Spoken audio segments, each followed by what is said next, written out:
cómo afrontar a un paciente en el que hay sangrado, ¿verdad? ¿Sí? Por ejemplo, ve, ya tenemos casos. ¿Ya? Un paciente con un sangrado, ¿no? Entonces tenemos sangrado puede ser único o recurrente, ¿no? ¿Verdad? ¿Qué diferencia biológica nos hace que sea un sangrado único o recurrente?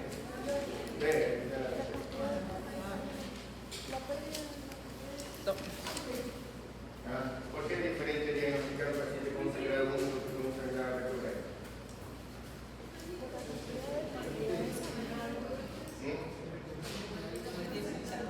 Cualquier persona normal, con órganos normales, tiene un sangrado único porque se golpeó, se cortó, se dividió, se le pasó esto, ¿verdad? Entonces, pero cuando tenemos sangrados recurrentes, entonces tenemos que ver si es que hay una predisposición a sangrar, ¿verdad? Ahora, una predisposición a sangrar puede ser por dos razones, porque el órgano, determinado órgano está enfermo y está predispuesto a sangrar, o porque hay un problema generalizado en el cuerpo, ya sea en los vasos sanguíneos o en la sangre, que predispone a sangrar por cualquier órgano, ¿no? ¿Verdad? Y entonces por eso tenemos que ver lo siguiente: el lugar, si el sitio del sangrado es único o si son sitios múltiples. Porque si los sangrados son recurrentes pero en el mismo sitio, entonces puede ser un problema del órgano. Si tenemos un sangrado digestivo alto recurrente, entonces yo digo, bueno, puede ser una gastritis, una úlcera, ¿verdad? Si yo tengo una epistaxis recurrente, puedo decir, bueno, a lo mejor es una debilidad congénita del plexo del principal, ¿verdad? Si yo tengo un sangrado que un día es en una parte del cuerpo y otro día es en otra parte del cuerpo y otro día es en otra parte del cuerpo, entonces no voy a decir es el órgano, sino que hay una coagulopatía o una vasculitis o una diálisis hemorrágica de cualquier tipo, ¿verdad? Entonces lo primero que tenemos que especificar en los sangrados es si son únicos, si son recurrentes, si son únicos y si son múltiples. Pero esto sería lo básico. El problema es que cuando queremos los médicos saber si el sangrado es recurrente o si el sangrado es en sitios múltiples, muchas veces lo único que hacemos es preguntar, ¿y ha sangrado otras veces? ¿No? ¿Y ha sangrado por otras partes? Y nada más, ¿verdad? ¿Sí? Y resulta que preguntando así, muchas veces se nos quedan sin detectar muchísimos sangrados, porque no todos los sangrados se ven como sangrados. ¿Sí? Hay sangrados que son visibles porque sangramos hacia el exterior, ¿verdad? Sin embargo, también hay sangrados que son cutáneos o subcutáneos, como las púrpuras, y si usted le pregunta ¿ha sangrado?, el paciente le dice no, no es sangrado. Pero le salieron unas manchas moradas en la piel, sí, pero no es sangrado. ¿No, verdad? Salieron moretones, porque para el paciente sangrado es que le chorrea la sangre, es un sangrado, ¿verdad? Ya nosotros sabemos que son sangrados.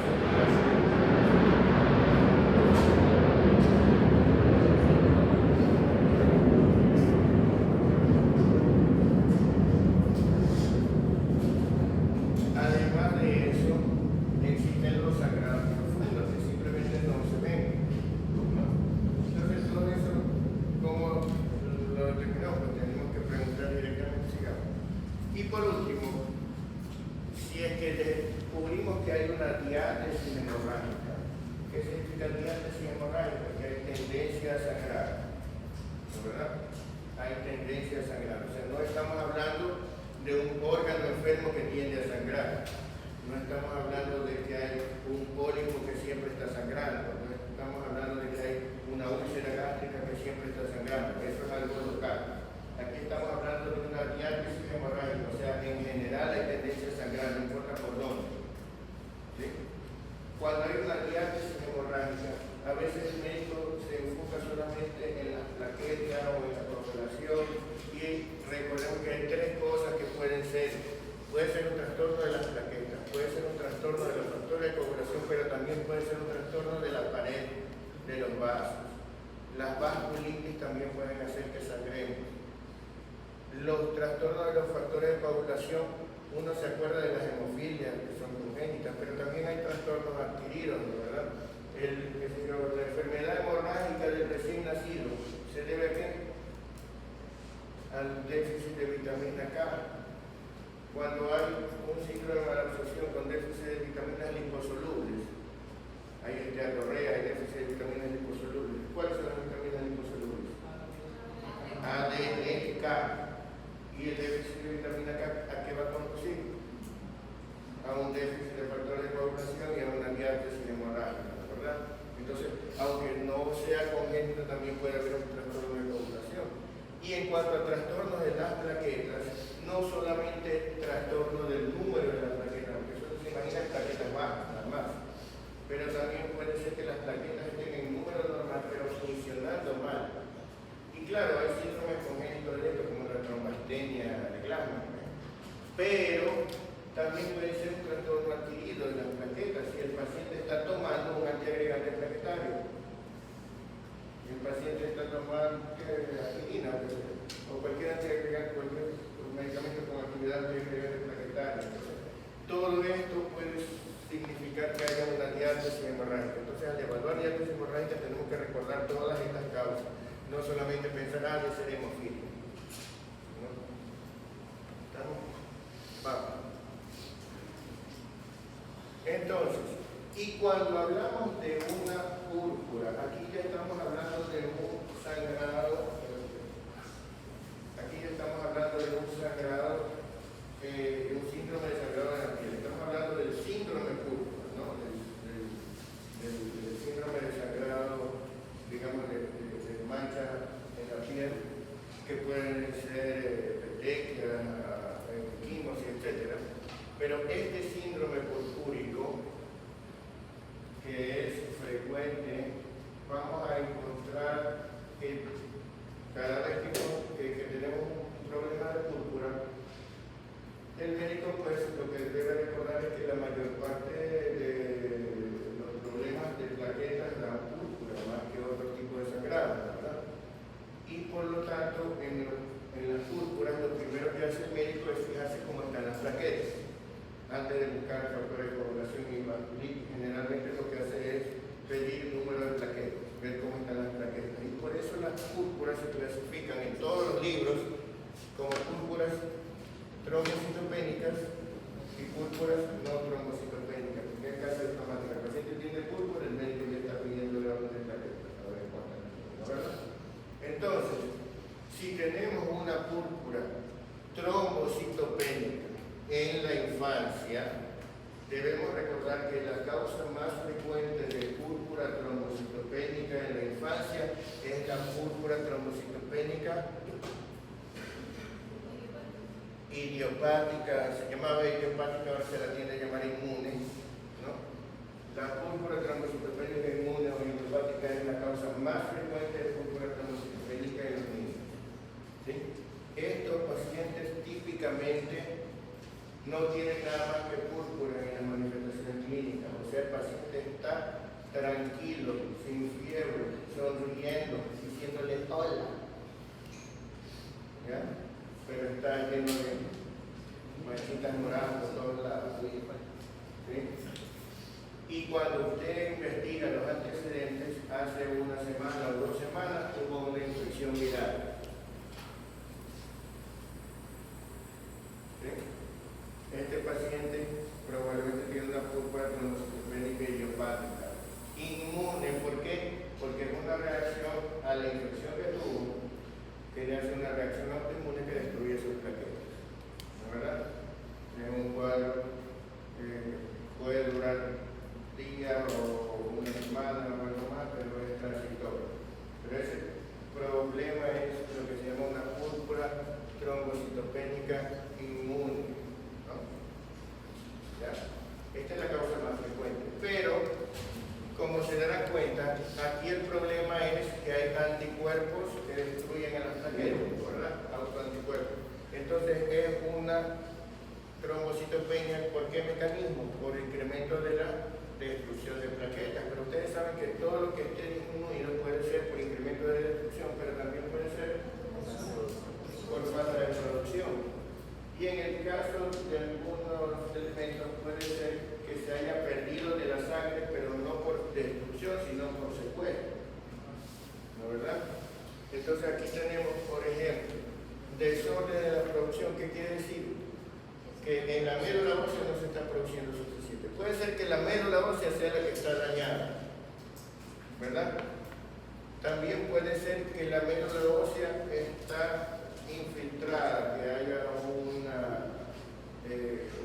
una leucemia o un tumor que está ocupando el espacio y le está quitando el espacio de la médula. Entonces, en cierta forma le está dañando también, porque lo que se está comprimiendo. Pero también puede ser que la médula ósea esté bien, pero no tenga estímulo, falta trombopoyetina, ¿verdad? Entonces, esto es falta de producción. Que se secuestra, ¿quién la suele secuestrar? El vaso. Entonces, en un hiperesplenismo, en un sistema puede ser que haya destrucción del plaqueta. Y la destrucción no necesariamente es por este mecanismo común, sino que también puede ser en las diferentes,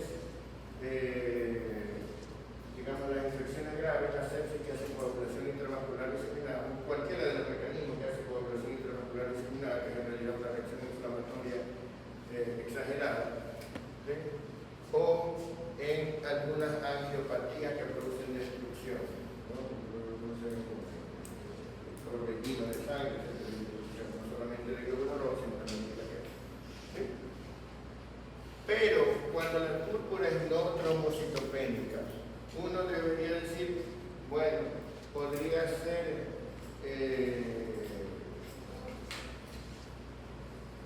como en cualquier diabetes hemorrágica uno puede decir, podría ser por factores de coagulación o por vasculitis, pero resulta que los sangrados por factores de coagulación no suelen dar púrpura, o por lo menos no como forma de presentación. Suelen dar otro tipo de sangrado aparte de púrpura. Y en cambio, el hecho de que no haya trombocitopenia no implica necesariamente que no haya problema con las plaquetas. Significa que no hay problema con el número de plaquetas, pero podría ser plaquetas que no están funcionando bien. Y entonces ahí tenemos disfunciones plaquetarias como congénitas, como la enfermedad de Clapper o el síndrome de Bernard-Soulier. Muchas veces eso se reconoce por la morfología plaquetaria. Cuando usted ve en el flote de sangre periférica o cuando reportan volumen plaquetario medio, a ver si encuentran, por ejemplo, plaquetas gigantes o algunos momentos. Y las vasculitis. Aquí tenemos una púrpura muy particular, bastante fácil de diagnosticar si usted la conoce, que es la púrpura de venocelular. ¿Por qué les digo que no es tan difícil de diagnosticar? Porque si usted la conoce, usted la reconoce fácilmente, porque es una púrpura que predomina claramente en las extremidades inferiores. ¿Ya? En primer lugar, es una púrpura en que usted ve que el paciente de aquí para arriba casi no tiene nada. Tiene que por ahí una que otra petequia de pronto. Pero que tiene una gran cantidad de síndrome purpúrico, una gran cantidad de petequias en las extremidades inferiores, en las nalgas, de pronto en la parte baja de la espalda, por ahí. ¿Sí? Hay un claro predominio en las extremidades inferiores. Pero además de eso, como todas las púrpuras vasculíticas, ¿no? Son púrpuras palpables. Es decir, usted le pasa la mano por encima del sitio donde tiene púrpura y se siente el relieve. A diferencia de las otras púrpuras en que usted pasa la mano y no siente nada, es la piel normal. ¿Sí? Las púrpuras por vasculitis son púrpuras palpables. ¿Ya? Hay otras más raras en la infancia, como la periodontitis y todo eso, que son más comunes en adultos, ¿no? Entonces, esas son las púrpuras, digamos.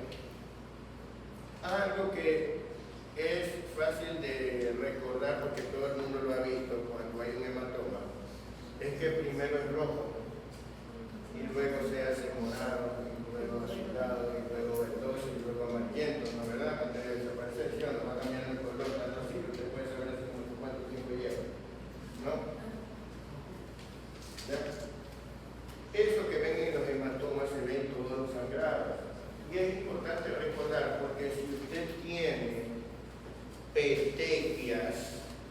imagínense, son puntos chiquitos.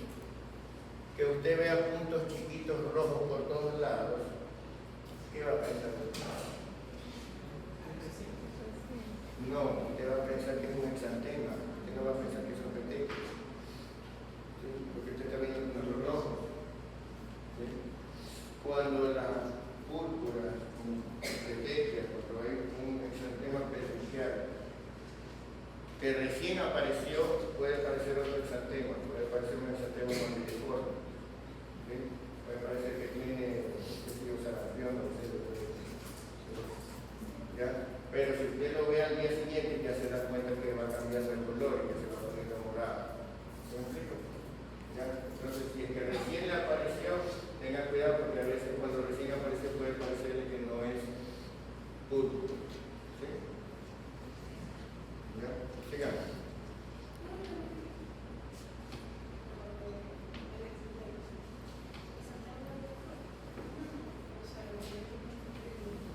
Eso es lo que le digo. Al principio, cuando recién sale, si bruscamente le salen un montón de petequias, puede ser que las primeras horas que usted la vea parezca otro exantema, o sea, parezca otra cosa. Entonces usted tiene que esperar un poco para estar seguro de que realmente es un exantema o es una púrpura. Digamos. Estos sangrados, a pesar de que son sangrados, muchas veces no salen en la anamnesis nada más preguntando, ¿está sangrado? ¿Por qué? Porque usted le pregunta, ¿el niño ha sangrado en otras ocasiones? No. Aquí no salió sangre, pues no sangró, le salió una mancha roja en el ojo, que es diferente. ¿No, verdad? No es que ha sangrado. ¿Sí? Eso usted sabe que es un sangrado, es una hemorragia subconjuntival, pero el paciente no le va a decir que es sangrado, ¿no, verdad? Acá, eso sí, el paciente sabe que es un sangrado, pero muchas veces se va a olvidar de ese sangrado, porque hay tantas personas que sangran por la nariz, ¿no? Hay personas que toda la vida están acostumbradas a que cada vez que hace sol, cada vez que hace calor, cada vez que hace ejercicio, le sangra la nariz y ya se acostumbraron a eso. Y ahora resulta que sangran por otro lado y le preguntan, ¿y otra vez ha sangrado? No. ¿Ya? Porque ya están tan acostumbrados a eso que ya ni se acuerdan. ¿Sí? ¿Ya? Son mocos rojos, ¿no? Estamos claros, no tienen que preguntar directamente. La menstruación. Ese no es un sangrado, esa es la regla, es diferente. ¿Ha sangrado? No, no es sangrado. Claro, pero ese sangrado es normal. Son 10 días, pero es normal.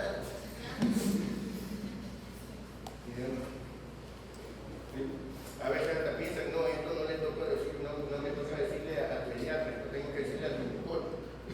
Esto no tengo que decirle al médico interno, tengo que decirle al...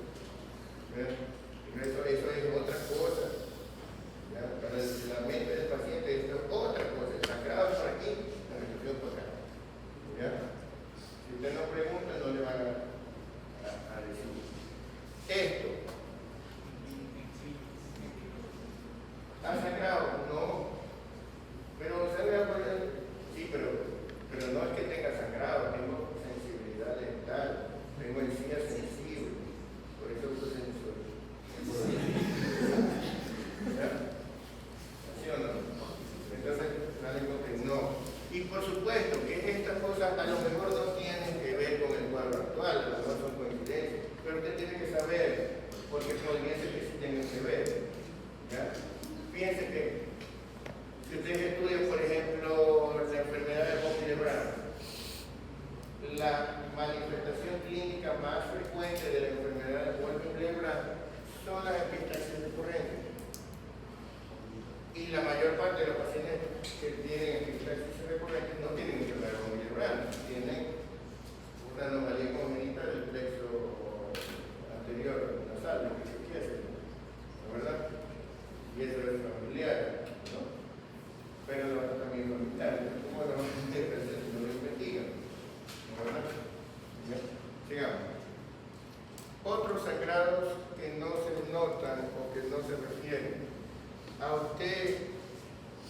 dice que ahí algo está sangrando. Pero el paciente dice lo que es sangrado, lo que tengo es la rodilla hinchada. ¿Sí o no? ¿Ya? ¿Cuál es la forma más frecuente de sangrado de los hemofílicos? La hemartrosis. ¿Cómo cree que se ve la hemartrosis? Así. Esa es una hemartrosis. ¿Sí? ¿Ya? Entonces, el paciente, los hemofílicos que ya saben que son hemofílicos, ya conocidos, esos dicen, escucha, yo hasta siento cómo se está saliendo la sangre por aquí. ¿Ya? Pero el paciente que no lo sabe, que no tiene, y peor, si el paciente ha perdido la conciencia por alguna otra razón y tiene el que lo requiere, dice que tiene la rodilla hinchada, no le dice que está sangrando. La hematuria. Yo sé que la hematuria se supone que la gente la ve, no. ¿Ya? ¿Ya? Bueno, a menos que se trate de una persona ciega pero normalmente la persona la ve. ¿Ya? Pero ¿qué pasa? Que la persona, cuando tiene hematuria, lo primero que hace es asustarse. ¿No? Llenando con sangre. Y después de que se asusta, lo siguiente que hace es racionalizar. No, lo que pasa es que yo comí tal cosa. Entonces seguramente por eso estoy expulsando ¿ya? Y se queda tranquilo con eso. Y cuando después de un mes tiene otra cosa, ya no se acuerda que tuvo hematuria, porque ya él encontró la explicación de la hematuria. A mí me pasó eso con un paciente adulto una vez. Le pregunto, ¿tiene hematuria? O sea, ¿cómo es sangrado? ¿No? ¿Ya es sangrado? Ah, sí. Pero ¿por qué no me dijo? No, pero que eso fue porque me fui a la sierra y me dieron a tomar sangre de buey. Y entonces yo tomé la sangre de buey y lógicamente después de eso la expulsé. Lógicamente, o sea, el tipo cree que los eritrocitos se absorben completos y se van a la sangre y el riñón dice, este es de buey, saqué. ¿No? O sea, uno que sabe de fisiología sabe que eso no funciona así, pero el paciente lo cree, pues no. ¿Ya? ¿Sí? Entonces puede suceder eso. ¿Dónde está el sangrado? Ese tiene un cefalohematoma, pero dígale pues que no ve ningún sangrado allí. Y este sangrado se ve, pero se ve si le abre la boca y le revisa el paladar. ¿No es verdad? Este es un sangrado petequias en el paladar que son frecuentes en muchos síndromes hemorrágicos.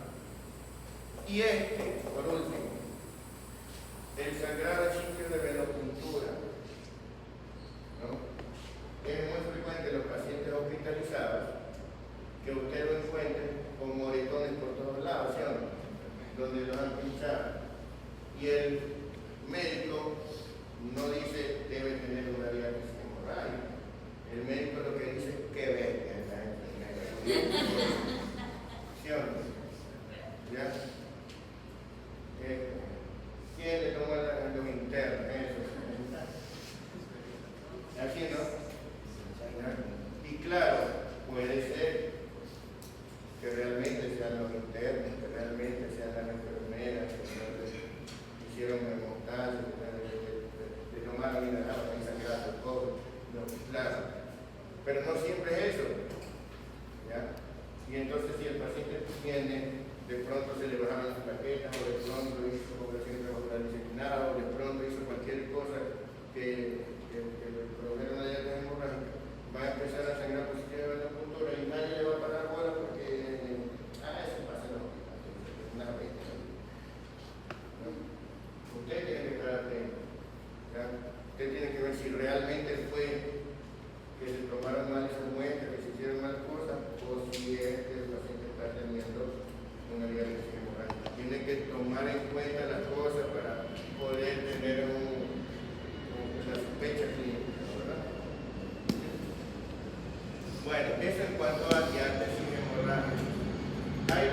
hereditario que es la diátesis trombótica, o sea, la tendencia a hacer trombos, ¿verdad?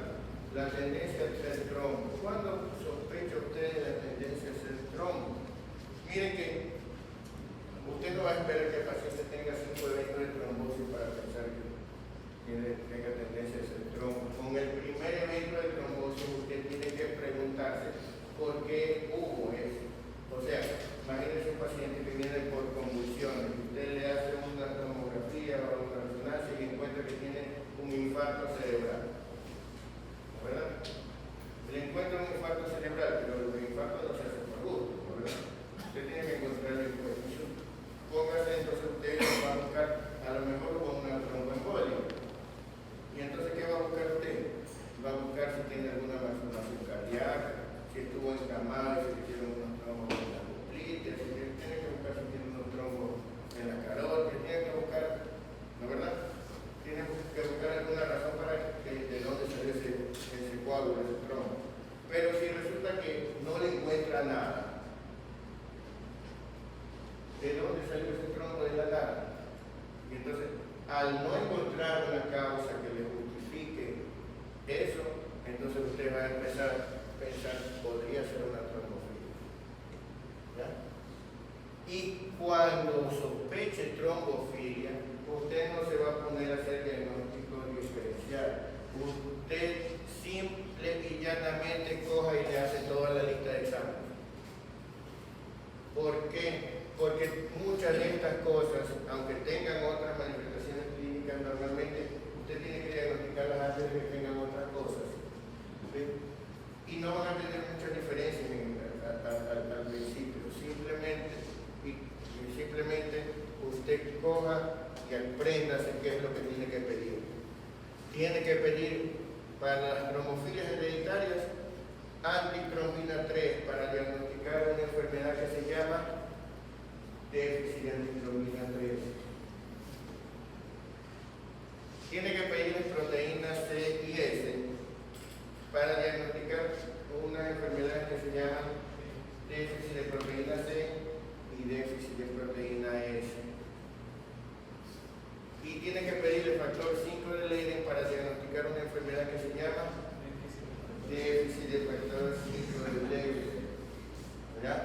Y tiene que pedirle fibrinógeno adenine para diagnosticar el déficit de fibrinógeno. ¿Ya? Pero además de eso, tiene que pedirle anticuerpos, antifosfolípidos y marcadores de enfermedades autoinmunes, porque las trombofilias adquiridas pueden estar lejos. Los anticuerpos antifosfolípidos incluyen anticardiolipina, ¿qué más?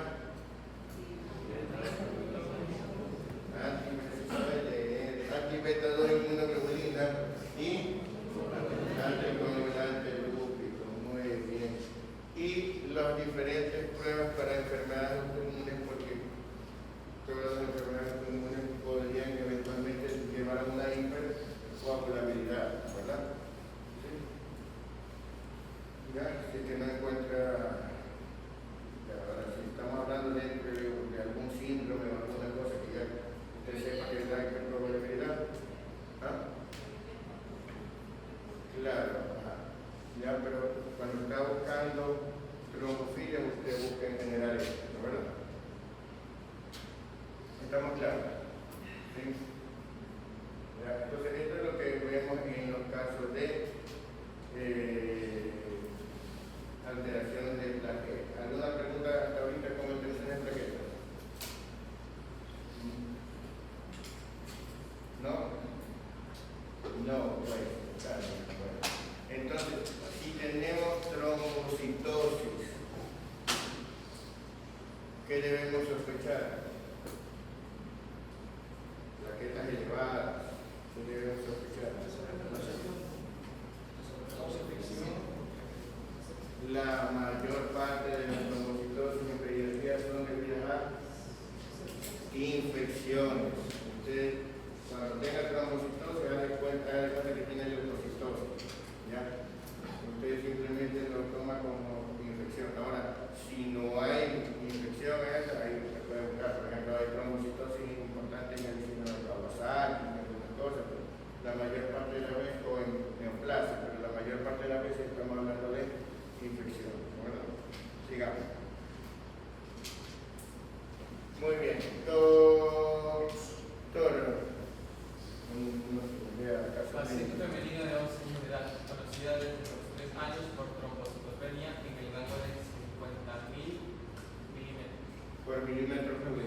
Normalmente con eso sangran o no sangran. Si es que esa es la única, normalmente con eso no sangran. ¿Sí? ¿Ya? Si es que esa es la única cosa que tiene, ¿no? ¿Ya? Dicen que con menos de 50.000 aumenta un poquito la probabilidad de sangrado. En realidad aumenta bastante con menos de 20.000, ¿no? ¿Sí? Aumenta la probabilidad de sangrado, ¿no? Sigamos. Evaluada por posibilidad de desórdenes autoinmunes con estudios inmunológicos básicos, complementos, ANA, anti-ADN, factor reumatoide y los resultados fueron normales. Entonces, estudios inmunológicos para enfermedades autoinmunes, ¿no? Pedimos complementos, C13-4, pedimos anticuerpos antinucleares, anticuerpos anti-DNA, factor reumatoide, pero nada. Trombocitopenia resultó ser familiar, encontrado 12 afectados, 12 afectados, Dios. abuela materna, madre, tíos, primos, hermanos.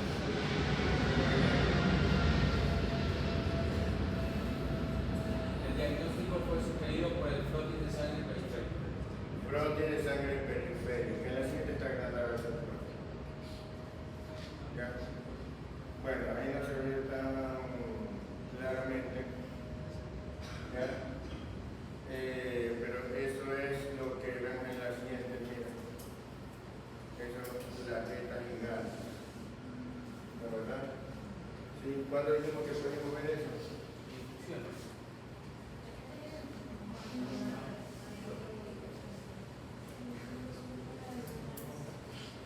Este paciente tenía un síndrome de Bernard-Sodier. ¿Sí? ¿Qué cosa?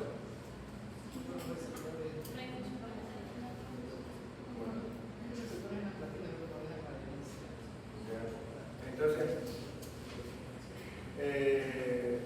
préndemelo porque creo que se ayuda, ¿no? Bueno, entonces eso es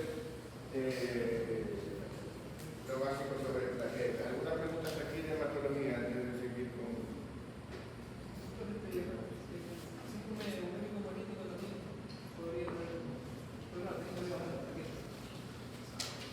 Sí, el síndrome urémico hemolítico muchas veces es urémico hemolítico y hemorrágico.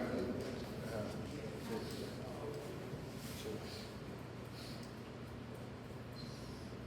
¿Alguna otra pregunta?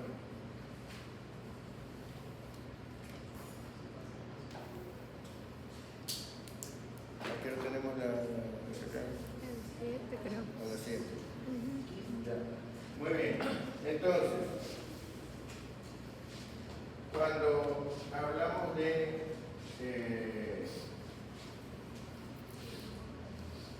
hematología, dijimos que en el examen físico tenemos que ver piel y mucosa, porque en piel y mucosa podemos encontrar signos de problemas en glóbulos rojos, en glóbulos blancos y en plaquetas. Problemas de glóbulos rojos que se vean en piel y mucosas, palidez, también rubicundez, también ictericia en la hemólisis, ¿no es verdad? ¿Sí? Y por supuesto lugares desangrados, ¿no? ¿Qué más? Problemas de leucocitos que podríamos ver en piel y mucosas.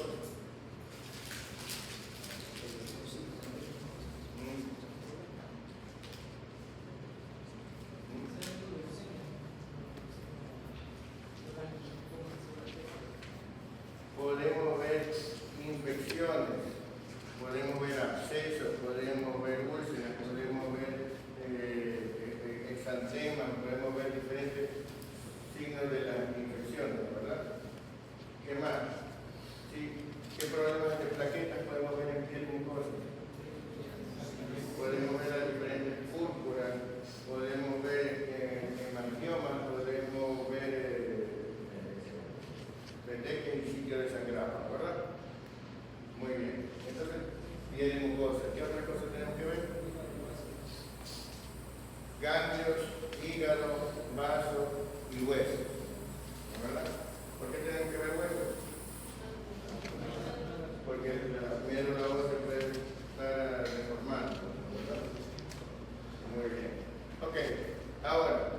Entonces, ahora vamos a ver adenopatías.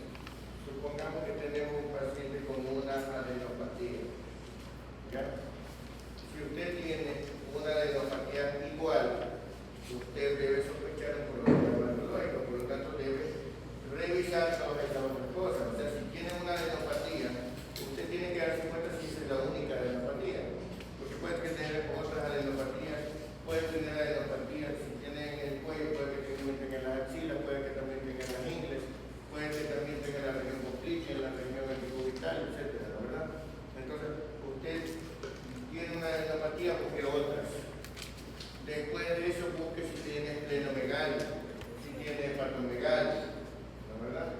Porque no es lo mismo estudiar una adenopatía local que adenopatía generalizada o que adenopatía con hepatomegalia, ¿no, verdad? ¿Sí? Y por supuesto, el panel y bueno, entonces, igual seguimos este patrón para empezar, ¿no? Pero, además de eso, la adenopatía en sí misma, usted tiene que describirla, porque no es lo mismo todas las adenopatías, ¿no, verdad? Entonces, ¿qué tenemos que describir o que ver en una adenopatía para diferenciarla de otra? Primero, si es dolorosa o no. ¿Y qué es peor? ¿Que sea dolorosa o que no sea dolorosa? Asusta más que no sea dolorosa, ¿verdad? Porque las dolorosas suelen ser inflamación o infección. Las no dolorosas, en cambio, son tumores y a veces son tuberculosis o alguna otra enfermedad crónica, ¿verdad? ¿Sí? ¿Qué más? Dolor, ¿qué más? La consistencia, o sea, si es dura, si es blanda o si es fluctuante. Si es fluctuante quiere decir que tiene un integral líquido, entonces puede ser que se esté oxidando. Normalmente las fluctuantes son las que se observan. Aunque a veces, por ejemplo, en un tumor puede reblandecerse el centro por necrosis, pero eso es más raro, ¿no? Las blandas generalmente son las inflamatorias y las duras pétreas son generalmente tumorales, ¿no? Ya, muy bien. ¿Qué más? Si son móviles o están adheridas, porque si están adheridas no las podemos ver. ¿Qué significa? Significa que tiene raíces que está infiltrando y por lo tanto más probabilidades de ser maligno, ¿no, verdad? ¿Sí? ¿Qué más? La superficie, si es lisa o si es rugosa. Si es rugosa, también es más probable que sea maligno, ¿verdad? ¿Sí? ¿Algo más? Y es el tamaño, por supuesto, ¿no? ¿Ya? ¿Sí? A veces cuando son múltiples confluyen y hacen una sola masa, ¿no? Y entonces encuentra usted una masa lobulada, pero no porque sea realmente irregular, sino porque son varias adenopatías confluyendo, ¿no? ¿Verdad? En algunas infecciones puede pasar eso. Muy bien. Bueno, entonces, eso en descripción de una adenopatía. Ahora, clínicamente, lógicamente que habrá unos pacientes con fiebre y otros pacientes sin fiebre. Pero no solamente tiene que fijarse usted si hay fiebre. Usted tiene que fijarse en general síntomas constitucionales, o sea, el paciente ha perdido peso, por ejemplo. El paciente tiene malestar general, decaimiento, astenia, no tiene cansancio, fatiga, ¿no? ¿Ya? El paciente tiene mialgia, dolores óseos, dolores generalizados. ¿Sí? Todos estos síntomas constitucionales son signos de alerta, ¿no? Las enfermedades crónicas como la tuberculosis o las enfermedades neoplásicas que dan más síntomas constitucionales. ¿Sí? ¿Ya? Bueno, y lógicamente aquí hay algo importante. Cuando usted tiene un paciente con adenopatías locales, usted debe saber que esos cambios drenan un determinado sector del cuerpo, ¿verdad? Usted tiene que saber, para también debe saber qué sector drena la garganta. Entonces usted tiene que revisar particularmente ese sector. ¿Sí? O sea, si yo tengo un ganglio axilar, ¿qué tengo que revisar? Tengo que revisar el tórax y tengo que revisar la extremidad superior de ese lado. Si yo tengo un ganglio cervical, digamos submandibular, cervical de la parte de arriba, ¿qué tengo que revisar? Tengo que revisar la mitad de la cabeza de ese lado. Si yo tengo un ganglio cervical inferior, tengo que revisar no solo la cabeza, sino que tengo que revisar el tórax y el abdomen, ¿no? Que se viene aquí.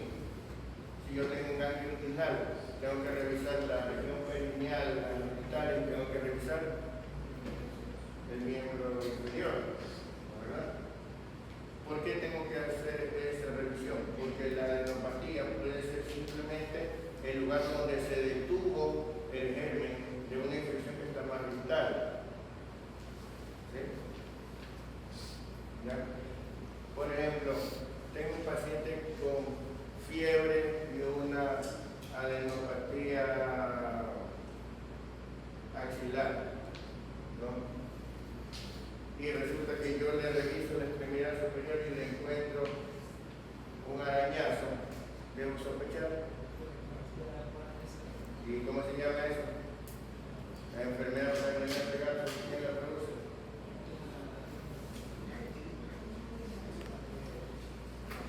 La produce el gallo. La próxima que escuche todos los soplamos y les pego. La enfermedad por arañazo de gato es una cosa, los soplamos es otra. Cordatela. ¿Encontraste? Qué bueno. Bartonella encellaria. Bartonella encellaria. Bartonella encellaria. La bartonelosis, ¿no, verdad? ¿Cómo diagnostica usted bartonelosis? No va a diagnosticar, doctor. ¿No un gato? No.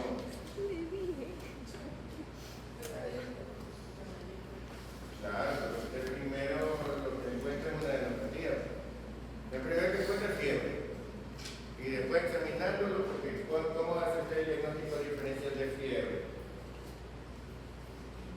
Porque el paciente con fiebre sola es un problema diagnóstico terrible. Yo le dije, si usted tiene un paciente con fiebre sola, haga todo lo posible por buscarle algún otro signo o síntoma, ¿no? Porque el paciente con fiebre sola tiene que hacerle 100 millones de exámenes y tiene que ir así poco a poco ir haciendo porque no puede hacer todo lo otro, ¿no?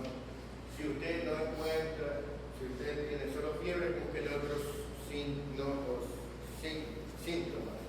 Entonces el paciente tiene fiebre y algo más, ¿no, verdad? Y si no encuentra nada que le refiere al paciente, usted examínelo para buscarle algo más. Porque a lo mejor el paciente no le va a referir que tiene ictericia porque no se dio cuenta, o no le va a referir que tiene un soplo porque no se dio cuenta, o no le va a referir que tiene una adenopatía porque él mismo no se dio cuenta, ¿no? Entonces usted le busca lo más. Y cuando encuentre que tiene adenopatía, fiebre y adenopatía, entonces ahí revisa esa adenopatía.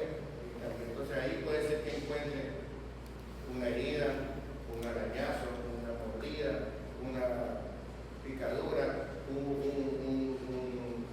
una huella de que se haya inyectado algo, ¿no, verdad? Ahí usted se va a dar con una herida, ahí usted se va a dar cuenta que tiene gato, y ahí le va a preguntar si tiene gato. ¿Ya? ¿Estamos claros? ¿Sí?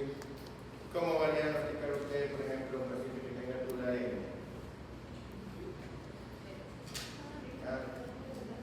Ni existe eso todavía. Tularemia, ¿qué es la tularemia? A ver.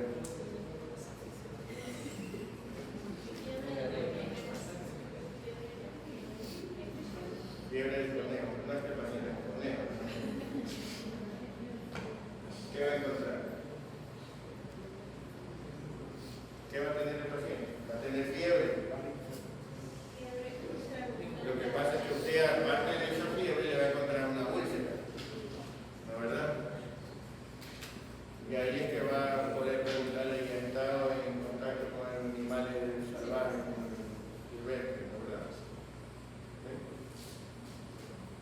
Pero si no, ¿cómo lo va a diagnosticar? ¿Sí? Así es.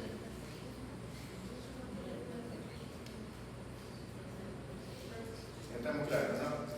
Entonces, ¿cómo se va a tratar cuenta? Usted primero tiene que ver, si usted con fiebre, tiene que buscarle otras cosas. Y al buscarle otras cosas, hay que encontrar signos, ahí le encuentra la genopatía, o le encuentra la herida, o le encuentra lo que sea, ahí recién va a empezar. ¿No? ¿Ya? Entonces, para en la mayor parte de los casos, cuando usted tenga adenopatías, usted debe saber que la mayor parte de las adenopatías son por infecciones, ¿no verdad? ¿Sí? Si usted tiene una adenopatía cervical, por ejemplo, usted lo más probable es que sea por qué? Por una faringitis, ¿no verdad? Pero si no tiene faringitis, ¿cómo se va a dar cuenta que no es faringitis? Ahí usted dice, porque le reviso la garganta y le veo que el problema es que usted va a estar pensando que este paciente seguramente tiene faringitis, le revisa la garganta y la va a ver roja, porque yo nunca he visto un paciente que tenga la garganta azul, ni que tenga la garganta amarilla, ni que tenga la garganta verde. Todos los pacientes tienen la garganta roja y por lo tanto ustedes van a decir tienen faringitis, ¿no verdad? Antes que ver si está roja, pregúntenle si le duele. ¿Sí? Porque no recuerdo muchos pacientes con faringitis que no sientan molestias en la garganta.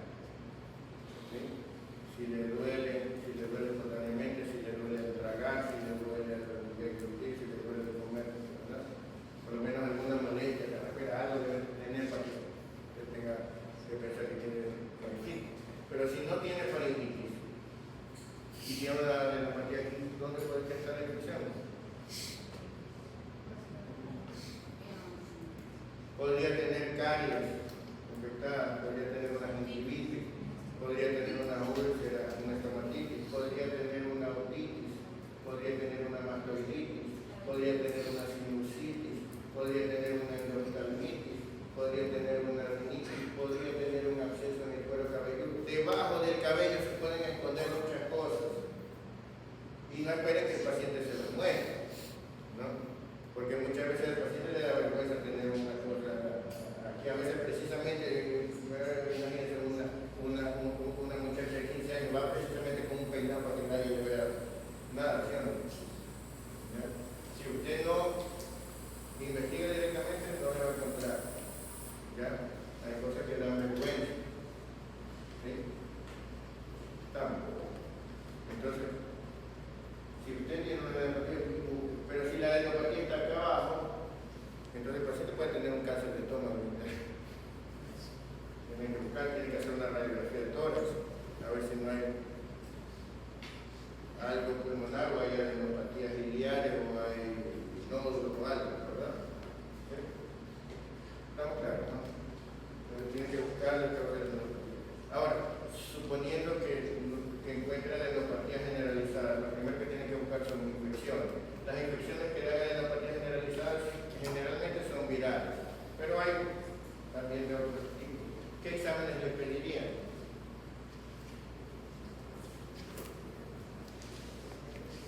Aparte del hemograma, ¿no? ¿Qué exámenes para infecciones? ¿Qué les pedirían? ¿Serología para qué? ¿Qué virus piensan que pueden dar adenopatía generalizada? Virus de Epstein-Barr, muy bien. Siga. Citomegalovirus, perfecto. ¿Qué más?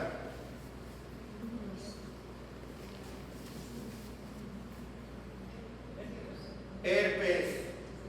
Todos los tipos de herpes. ¿Qué más?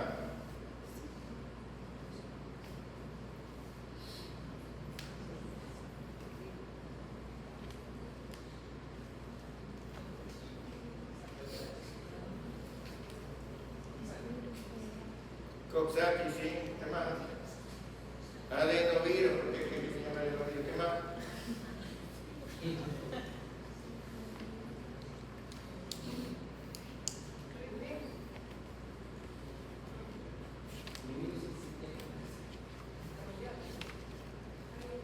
La rubiola, pero generalmente tienen el exantema clásico, ¿no? Pero sí, efectivamente, el virus de la rubiola, ¿qué más? El sarampión se supone que no hay, pero suponiendo que hubiera. ¿Qué más? Pero el sarampión no da tantas adelantatías como la rubiola da más. ¿Qué más? ¿Qué más? ¿Algo más? Algo que no se pueden olvidar nunca en su vida. SIDA, VIH, ¿ya? VIH. Y por supuesto también otras enfermedades como la toxoplasmosis, ¿verdad? Que puede dar a la patía. Aunque la toxoplasmosis, la infección por toxoplasmosis generalmente no da síntomas, a menos que sea muy inmunocomprometido. La sífilis puede dar y la tuberculosis también habría que investigar, ¿no? ¿Ya? Pero no se puede olvidar los SIDA.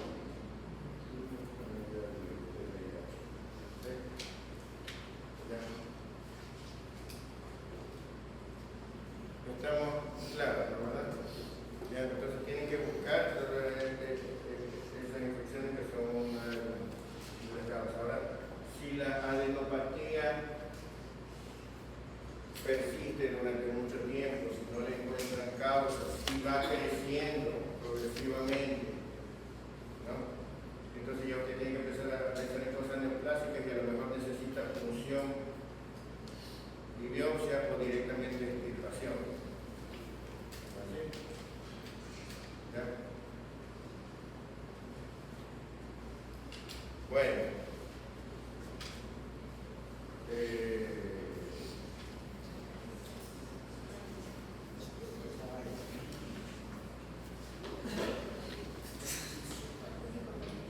Sí, después del recreo vamos a ver un caso clínico. ¿Okay?